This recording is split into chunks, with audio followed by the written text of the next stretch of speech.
to my YouTube channel. My name is Bien-Aime. And for the past couple of weeks, whoever subscribes to this channel, I've been talking about various topics that hold dear to me. I do this in my blog and I also do this in my IGTV vlog series, but I decided to do it on YouTube to hold myself accountable, to be consistent with videos. My goal is to have 50 videos by next year, 2022. And here we go. Today I'm going to talk about the advent of these social media experts, gurus, dating coaches, relationship coaches, money coaches, credit coaches, life coaches. The list goes on with coaches and gurus and experts. What is my opinion on it? And I have an opinion because I'm an outspoken person and I'm very observant, and I just like to talk about things that kind of make me think and maybe makes you want to think about certain things. So what I think about it, I think that some people think because they have a social media platform that they're an expert. Now, some people, they are experts. They've been doing these things for a long time, and they're using social media just to bring brand awareness to their brands, and they probably was doing it for 10 years, 20 years, and they just use social media as a way of an extension of a brand, to reach out to the younger people, the millennials, the Gen Z. So I get it. But some people, please, like, what you know about certain things, like, please. And it's not even about like having a degree. A degree is a piece of paper. It doesn't mean that you are an expert at something. For example, someone may been in the industry for 10 years. They've done every role and they've risen to the top, but they don't have a college degree. They started as an intern and they rose up. A lot of jobs ask you to have a college degree, but because they have experience and they have real world experience, they're an expert at what they do, but they don't have a degree. So let's not talk about degrees as an indicator of your expertise. My gripe with these social media gurus is that a lot of times they need to follow their own damn advice. Seriously. Now, relationship gurus, some people I trust them because they've been divorced, so they know what works and a relationship what doesn't work.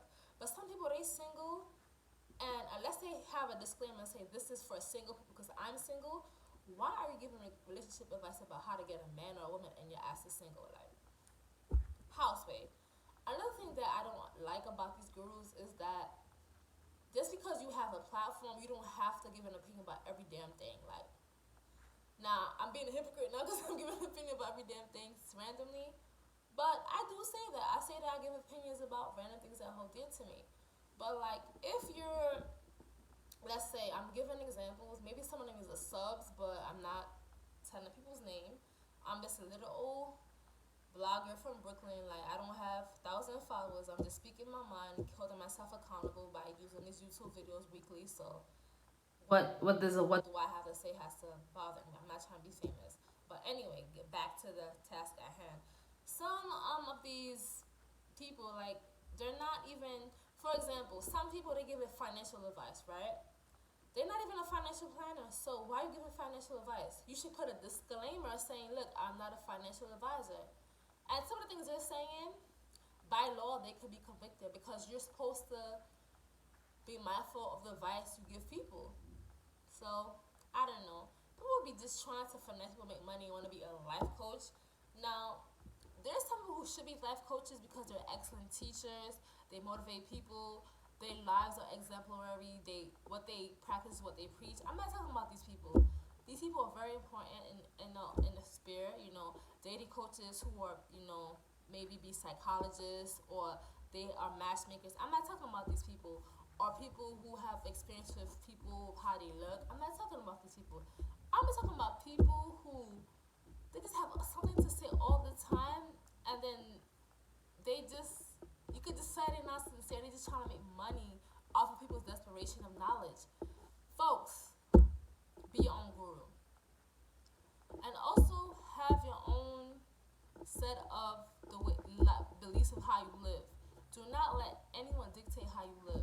Let the Most High, or whatever you believe in deep down in yourself, dictate how you live. Like, for me, I practice what I preach. About 8 or 7 years ago, I made a list of things that I live by. My own commandments. Now, I do follow the 10 commandments, but I feel like a lot of people, they are in church or in other organizations that are religious, like mosque or temple or whatever you believe in, your persuasion. Buddhism, whatever your religious position is. But they don't have what they don't. It's like they have these rules that they follow because of what they grew up in, but they don't have their own belief system. They don't have what they believe in, what works for them. Because at the end of the day, when you grow up, you have to live your own life. You can't live it based on what your parents told you. You can't live it based on what a organization tells you. You have to create your life for yourself. And for me, I made a list of about 20 things. And those are the 20 things that I live by, and I live by them. And I'm not gonna write a book about it. Maybe I will, but I won't. But I'm gonna share these with my kids. I'm gonna share these with people that's close to me, like kids that I mentor and stuff. I'll share them with them.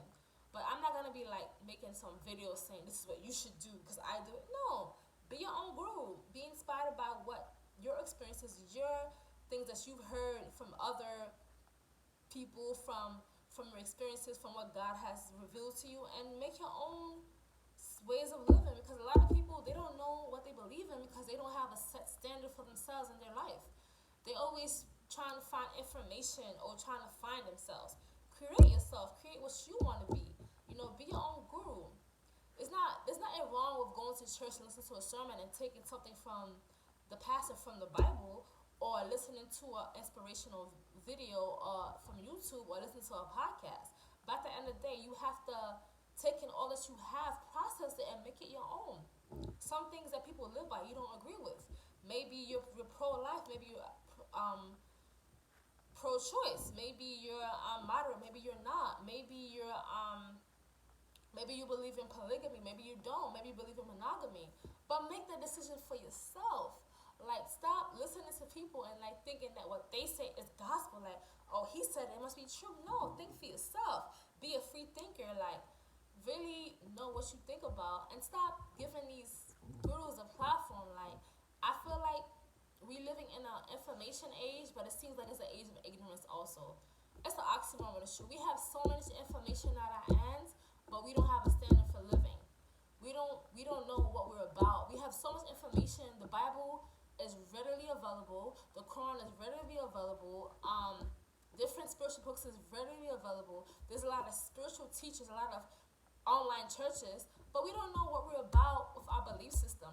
There's an overabundance of information, but there's a lack of integrity. There's a lack of direction of where you're going. There's a lack of happiness, and there's a lack of contentment, because we just searching for what we think is right, but we can't look to God and ourselves to see, like, you know what? I'm gonna be my own guru. I'm gonna live my life based on what I have experienced, what I have learned from the experience I've had, and from the knowledge that I have collected. So we need to really focus on ourselves and create ourselves, and stop listening to people who don't hold the weight, who just run after our money. A lot of people, they read a book, like they read seven highly habits of effect of have seven I forgot the seven highly effect habits of that book by Stephen Covey, the seven habits of people. I forgot the name of it. Forgive me, Stephen Covey, I forgot the name of the book. But like, people read like that, or they read they read the 48 laws of power, or they read grow Think and Grow Rich. Like, they read these classic self-help books, and then they feel like they found the solution to life. Like, I'm telling you, life is not about books. It's about applying what you read. It's about experiencing life for yourself. It's about reading something, taking what applies to you, and doing it. And like Ty Lopez says, life is like, I'm paraphrasing, of course, but life is a series of experiments. You have to do something to know what it's about. Like, I'm not gonna trust them talking about the stock market and they never invested a day in their life. They just read something and they're a social media guru. There's people like that. I'm serious. I'm telling you, I could have been a life coach. I could have done a course, made $20,000 in a month, talking some BS out of a book I read, or listening to a coaching thing. I could have done that. I mean, people do that all the time. But I'm not about finessing people, because I have a conscience and I have morals and I have character. We need to get back to building who we are, having a belief system that is of our own, and living by it. We need to live right, and we have to have character. Like, we have to be our own gurus. Like, I got this concept of being your own guru from a podcast per se. This is not an original idea, But I think that we just have to really know who we are, what we believe in, and stand by it. Have character. I think people are just, because people are so over and inundated with knowledge and the search of happiness or whatever that may be. That's another whole video. Like, stop searching for happiness. Just be happy and be content. That's a whole nother conundrum that I could talk about in another video. But we just need to get back to knowing what we're about, having a belief system, having what we stand for, and not compromising it. If you are someone who believes in God, stand by God. If you are someone who believes in hard work, stand by hard work. Like, we need to really be the people that we say we are by our beliefs and what we say, because belief is very strong. Belief causes wars. Belief causes murder. Belief causes wealth. Also, belief causes happiness. So we have to believe in something, and we have to stand by it. And we gotta be our own guru. So, in all, if you listen to a social media expert, take what applies to you and keep it moving. Do not think that because they're an expert on social media that they have all the answers. Because guess what? They're human and they're searching just like you. They're relearning and unlearning a lot of things, and a lot of them are human. You know, all of them are human. They're not a deity. But what I'm saying is that take what you can from these social media gurus. But know that a lot of these people, they just want to make money. I'm serious. They don't want to help you. They're just trying to be famous. But social media famous is not really fame in my opinion. Social media is not even real life. Like, let's be real. Social media is a matrix, but I don't want to go on a rant. But here's the three key ideas I want to leave you with. Be your own guru. Set up your own belief system. And take these social media gurus with a grain of salt, because a majority of them, it's a hustle for them. They're not really the type of person who knows what they're talking about. And that is all. That is my video for today. This took about 12 minutes and 18 seconds. Well, I'm talking like, but 12 minutes and 25 seconds. And that is all. See you another time. See you next week. I don't know when. But these videos are going to be coming consistently this year and until next year. And peace. This is Donna, Bien-Aime. Adios.